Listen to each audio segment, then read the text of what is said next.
இதெல்லாம் உலகத்தில் இருக்க ஒன் ஆஃப் த ஆபத்தான கேங்ஸ். மெக்சிகோவில் இருக்க எக்ஸ் மிலிட்ரி ஆளுங்க ரவுடிஸாக மாறின கேங் பேர் தான் லாஸ் ஜீட்டோஸ்.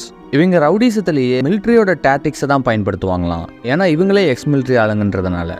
இவங்க வேலையே நிறைய பேரை போட்டு தள்ளுறது, பொட்டலம் மாத்துறது, அந்த ஆளுங்களை கைமாத்துறது. 2010 மட்டும் 73 மைக்ரன்ஸை இந்த கேங் போட்டு தள்ளியிருக்காங்க. ஜப்பான்ல இருக்க சாமுராய் வழியை சேர்ந்த ஒரு கேங்கோட பேர் தான் யக்கூசா.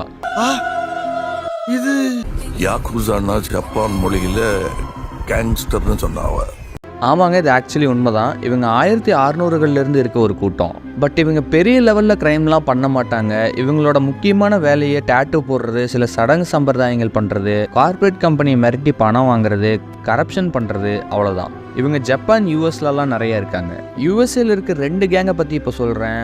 ஒருத்தன் பேர் கிரிப்ஸு, இன்னொருத்தன் பேர் பிளட்ஸு. கிரிப்ஸ் உருவானது 1969, பட் பிளட்ஸ் உருவானது 1972. கிரிப்ஸை எதிர்க்கணுன்றதுக்காகவே ஆப்போசிட் டீமாக உருவானவங்க தான் பிளட்ஸு. 2 டீமுக்கும் ஆகவே ஆகாது. கிரிப்ஸ் ப்ளூ கலர் பேண்டனா போட்டிருப்பாங்க, பிளட்ஸ் ரெட் கலர் பேண்டனா போட்டிருப்பாங்க.